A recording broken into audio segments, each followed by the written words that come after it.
escola do mundo, onde eu posso ensinar e aprender. A palavra da sabedoria é a nossa EBD. Deus é o nosso diretor, o Espírito Santo nosso professor. A Bíblia é a cartilha que ensina o caminho, a verdade e a vida. Deus é o nosso diretor, o Espírito Santo nosso professor. A Bíblia é a cartilha que ensina o caminho, a verdade e a vida. Bom dia, meus queridos. É muito bom estar aqui com vocês, mesmo que virtualmente, juntos no mesmo propósito de aprender a respeito da palavra do Senhor, que é o nosso guia, o nosso manual de instrução para a vida aqui na nossa terra. Queria dizer a vocês que estou com muitas saudades das nossas aulas, estou com muita saudade de estarmos juntos, mas que é um período necessário, nós vamos passar por isso, se Deus quiser, isso acaba em breve. É necessário, é para o bem de todos nós. E antes da gente começar a nossa aula de hoje, que é um tema bastante interessante, importante, fundamental, essencial na vida de nós cristãos, eu queria fazer a sugestão de leitura nessa época de quarentena. A gente está em casa, graças a Deus, né? Alguns podem estar em casa se protegendo os seus. E então, se você tiver um tempo e queira investi-lo em boa leitura, acho que isso é um programa muito bacana para a gente poder aproveitar aí esse tempo que Deus tem nos dado. Então, eu queria fazer primeiro a sugestão deste livro aqui, de John Stott, que tem como o título Crer é também pensar. Esse livro trata de um assunto que é bastante interessante da gente pensar em dias de hoje, né? Eu vou ler o resumo para vocês, que diz assim: a fé não é um assunto apenas do coração. Qual o lugar da mente e da razão na vida cristã? As experiências e emoções são mais importantes do que o conhecimento intelectual? São respostas a estas e outras perguntas que nos guiam neste clássico livro do teólogo e escritor inglês John Stott. Ao contrário do que se pode pensar, a fé não desconhece as razões do coração. Ao mesmo tempo, ninguém quer um cristianismo intelectual e frio. Em meio a uma sociedade e igrejas saturadas pelo emocionalismo e pela autoajuda, crer é também pensar mostra, à luz das Escrituras, como relacionar a adoração, a evangelização, o serviço, enfim, a vida cristã com a capacidade de pensar. Aqui cabe uma citação de Blaise Pascal que dizia: Deus está além da razão, mas não é contra ela. Outra sugestão, também do John Stott, Cristianismo Equilibrado, que diz: partidarismo e polarização não são novidades entre os cristãos. As frases eu sou de Paulo ou eu sou de Apolo são repetidas todos os dias, agora com novos sujeitos, novos adjetivos e em diferentes plataformas. Em Cristianismo Equilibrado, John Stott aponta não apenas questões que dividem os evangélicos, mas também o perigo do extremismo e da falta de discernimento.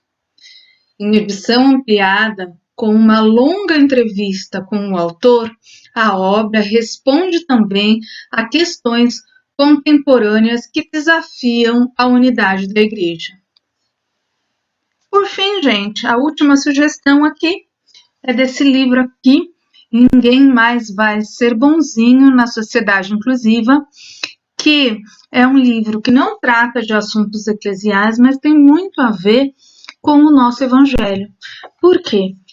Quando a gente está falando da obra vicária de Cristo, do plano de salvação, e quando a gente analisa a história de Jesus, a gente percebe que ele deu atenção àqueles que eram invisíveis na sociedade, aqueles que eram excluídos pela sociedade. E a própria Bíblia nos diz como alguém vai crer se não há quem pregue, a fé vem pelo ouvir. Algumas pessoas, como já falamos em aula, são mais diferentes, ou têm suas diferenças um pouco mais perceptíveis. São as pessoas com deficiência. Elas ou podem ouvir de uma maneira diferente, podem falar de uma maneira diferente, podem entender de uma maneira diferente, mas eu tenho certeza que elas cabem no todos de Jesus. Então, para a gente poder construir uma sociedade inclusiva, para a gente ter uma igreja que realmente queira pregar o evangelho a toda criatura, nós precisamos entender um pouco sobre como é que funciona a inclusão social. Então, esse livro, Ninguém Mais Vai Ser Bonzinho na Sociedade Inclusiva, é uma sugestão também de leitura que eu faço. Se alguém quiser, eu tenho esse livro em PDF, é só me chamar lá no grupo da Mocidade, que eu posso te enviar o PDF em particular, se você tiver interesse em ler essa obra. Sem mais delongas, então, vamos continuar a nossa lição 9, Jesus, o servo sofredor. Nós estamos na lição 9 da nossa revista Tudo sobre Jesus, na qual estudamos textos do Antigo Testamento, demonstrando neles a visão cristocêntrica da Bíblia. Tudo, desde o Gênesis, aponta para Jesus. Então, a gente vai começar, o nosso tema de hoje é Jesus, o servo sofredor, aula 9. O texto base está em Isaías 52, 13, 53, até 53, 12. Eu vou pedir que vocês abram suas Bíblias para fazermos essa leitura. E antes de iniciarmos a leitura, eu gostaria de fazer uma oração com vocês. Por favor, fechem os olhos e orem comigo. Pai querido, eu te agradeço pela oportunidade de estarmos aqui, estudando sobre a tua palavra, relembrando sobre o seu sacrifício e te louvando e te adorando por tudo que o Senhor fez por nós. Perdoa os nossos pecados e, apesar de mim, ó Pai, fala aos corações, fala ao meu coração e fala ao coração de todo mundo que está assistindo. Seja feita a tua vontade. Em nome de Jesus, amém. Então, gente, vamos lá começar nossa leitura. O texto é longo, mas eu peço que vocês acompanhem. E não há como deixar de fazer a leitura dele, uma vez que ele é o texto base da nossa lição. Vamos lá? Acompanhem comigo, por favor. Eis que o meu servo procederá com prudência, será exaltado e elevado e será muito sublime. Como pasmaram muitos à vista dele, pois seu aspecto estava muito desfigurado, mais do que o de qualquer outro, e a sua aparência mais do que a dos outros filhos dos homens, assim causará admiração às nações, e os reis fecharão a sua boca por causa dele, por aquilo que não lhes foi anunciado, verão, e aquilo que não ouviram entenderão. Quem creu em nossa pregação? E a quem foi revelado o braço do Senhor? porque foi subindo com renovo perante ele e como raiz de uma terra seca, não tinha aparência nem formosura. Olhámo-lo, mas nenhuma beleza havia que nos agradasse. Era desprezado e o mais rejeitado entre os homens, homem de dores e que sabe o que é padecer. E como um de quem os homens esconde o rosto, era desprezado, e dele não fizemos caso. Certamente ele tomou sobre si as nossas enfermidades e as nossas dores levou sobre si. E nós o reputávamos por aflito, ferido de Deus e oprimido. Mas ele foi traspassado pelas nossas transgressões e moído pelas nossas iniquidades. O castigo que nos traz a paz estava sobre ele, e pelas suas pisaduras fomos sarados. Todos nós andávamos desgarrados como ovelhas, cada um se desviava pelo caminho, mas o Senhor fez cair sobre ele a iniquidade de nós todos. Ele foi oprimido e humilhado, mas não abriu a boca. Como cordeiro foi levado ao matadouro, e como ovelha muda perante os seus tosqueadores, ele não abriu a boca. Por juízo opressor foi arrebatado, e de sua linhagem quem dela cogitou? Porquanto foi cortado da terra dos viventes, por causa da transgressão do meu povo foi ele ferido. Designaram-lhe a sepultura com os perversos, mas como o rico esteve na sua morte, posto que nunca fez injustiça, nem dolo algum se achou em sua boca. Todavia, ao Senhor agradou moê-lo, fazendo-o enfermar. Quando der ele a sua alma como oferta pelo pecado, verá a sua posteridade e prolongará os seus dias, e a vontade do Senhor prosperará nas suas mãos. Ele verá o fruto do penoso trabalho de sua alma e ficará satisfeito. O meu servo, o justo, com o seu conhecimento, justificará a muitos, porque as iniquidades deles levará sobre si. Por isso, eu lhe darei muitos como a sua parte, e como os poderosos repartirá ele o despojo, porquanto derramou a sua alma na morte. Foi contado com os transgressores, contudo, levou sobre si o pecado de muitos, e pelos transgressores intercedeu. Que texto lindo, né, gente? Que texto profético. O profeta Isaías, a gente viu, era um dos grandes profetas, se não o maior profeta do Velho Testamento, apontando para o sofrimento vicário de Jesus. Esse texto que acabamos de ler, ele também é famoso, é conhecido como o Cântico do Servo Sofredor. E se vocês lembrarem, desde a nossa primeira aula, lá quando nos referimos à queda do homem e à promessa da salvação lá, lá no Gênesis, em 3,15, que dizia, já anunciava o sofrimento que Jesus iria passar, mas a vitória sobre o mal era certa. Então, como vimos, tudo no Antigo Testamento aponta para esse plano de redenção. Que Deus maravilhoso! Jó nos faz uma pergunta lá nos versículos 9, no capítulo 9, versículo 2. Como pode o homem ser justo para Deus? Ora, o homem não pode ser justo para Deus. O homem pode ser justificado e foi justificado através do sangue de Jesus, da morte e ressurreição de Cristo. Nós, por mais que não consigamos enxergar, se você foi escolhido, se eu fui escolhida, o povinho que somos.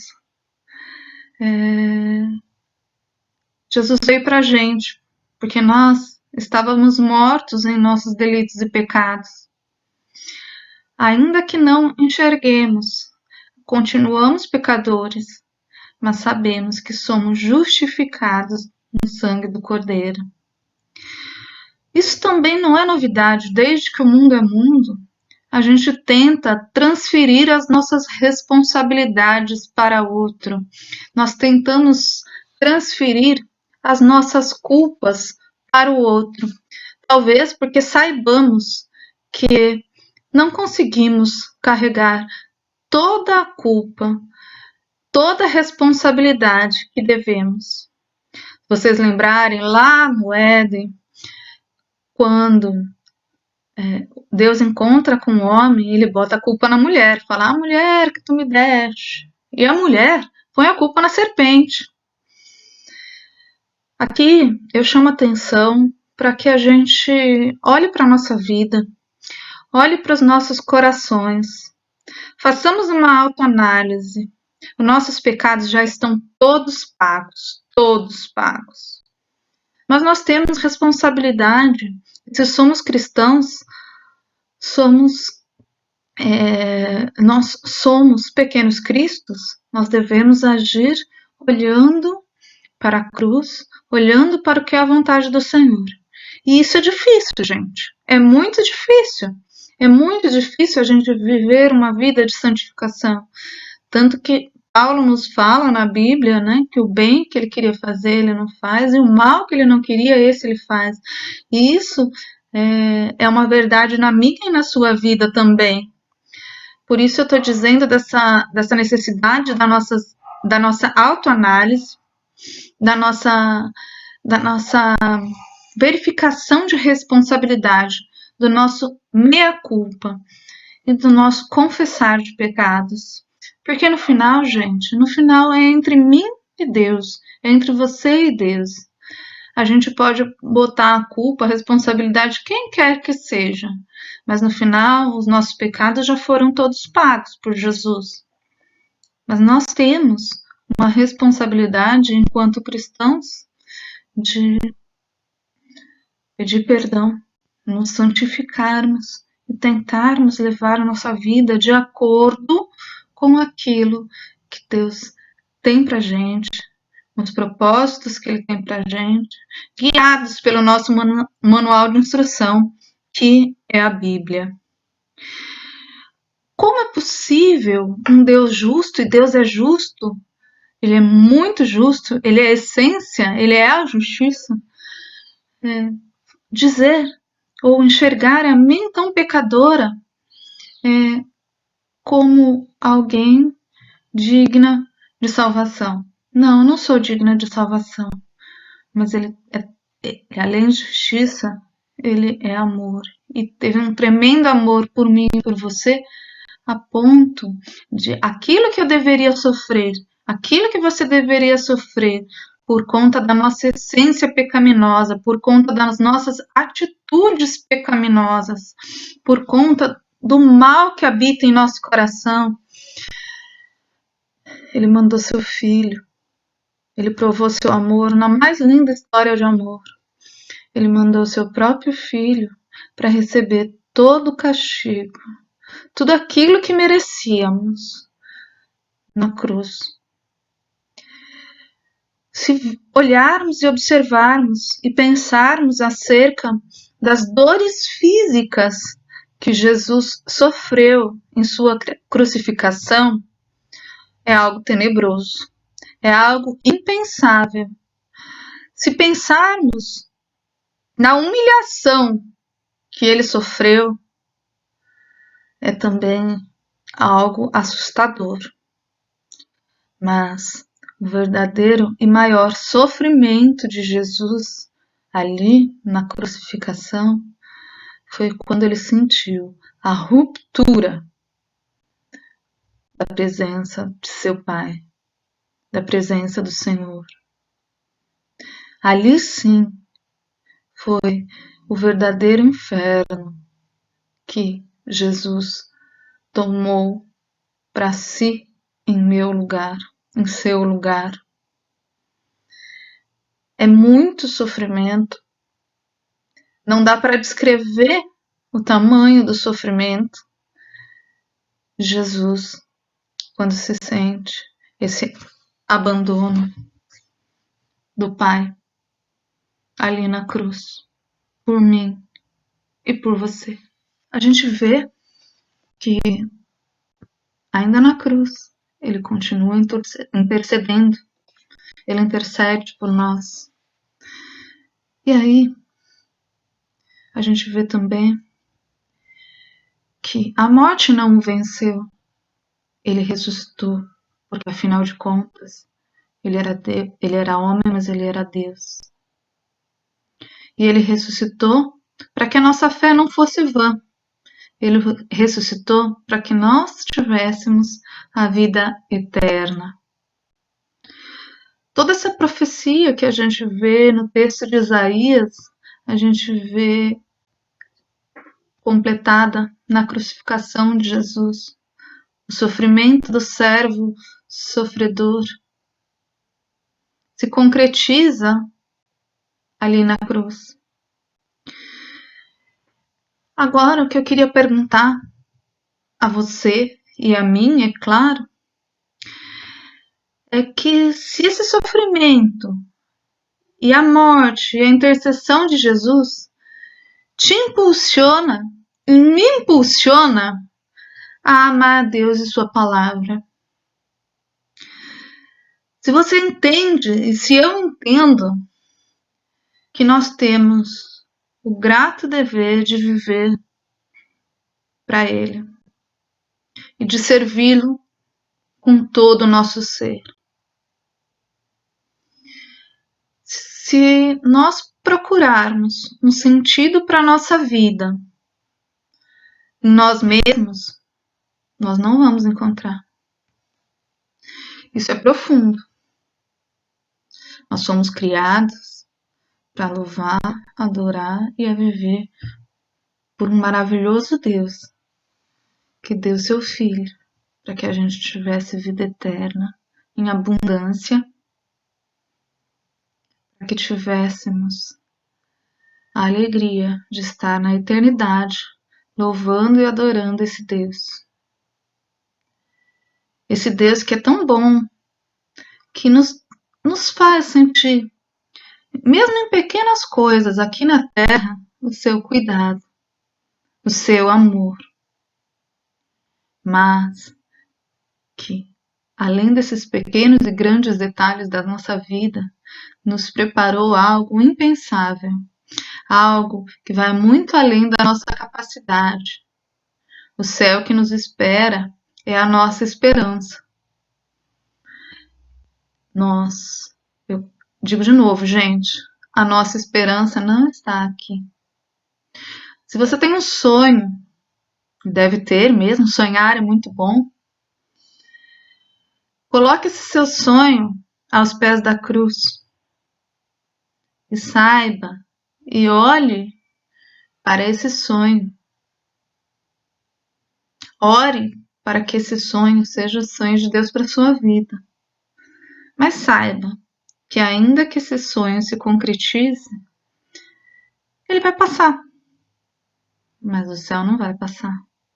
Essa promessa que o Senhor fez não vai passar. Essa alegria eterna que teremos não vai passar. Por isso que eu digo, se a sua vida está difícil hoje, como é possível que esteja, saiba, a sua esperança não está aqui. Sonhe, mas sonhe olhando para o alto. Agradeça a esse Deus, porque Ele sofreu. E sofreu muito por amor de mim e por amor de você. Peço, meus queridos, que, por favor, vocês leiam as leituras sugeridas na revista. São textos que trazem à memória aquele amor que pode nos dar esperança. A lição de hoje, muitos de vocês estão cansados de ouvir e saber acerca do sofrimento de Jesus para nos salvar. Mas ela é uma oportunidade para que a gente pare, reflita, pense sobre a nossa vida e pense sobre o nosso futuro, sobre os nossos planos e sobre o preço que foi pago para que tivéssemos a glória eterna ao lado do Pai. Meus queridos, espero que consigamos entender e nos lembremos da dimensão do sofrimento de Jesus por nossos pecados. Lembremos que o sangue dele expiou os pecados de seu povo. Vejam as cenas a seguir e reflitam sobre isso. Alegremo-nos na salvação de Cristo.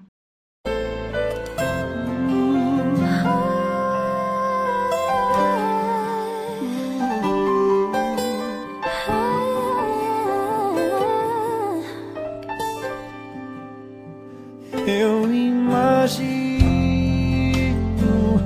como sofreu meu Jesus em sua cruz. Silêncio e tristeza e dor do Filho de Deus.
Clamava em alta voz.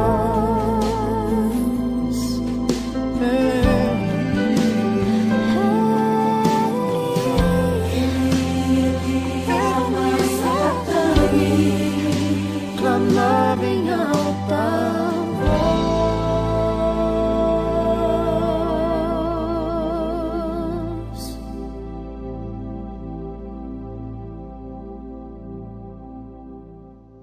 Eu me despeço de vocês, deixando um grande beijo e dizendo que eu amo vocês.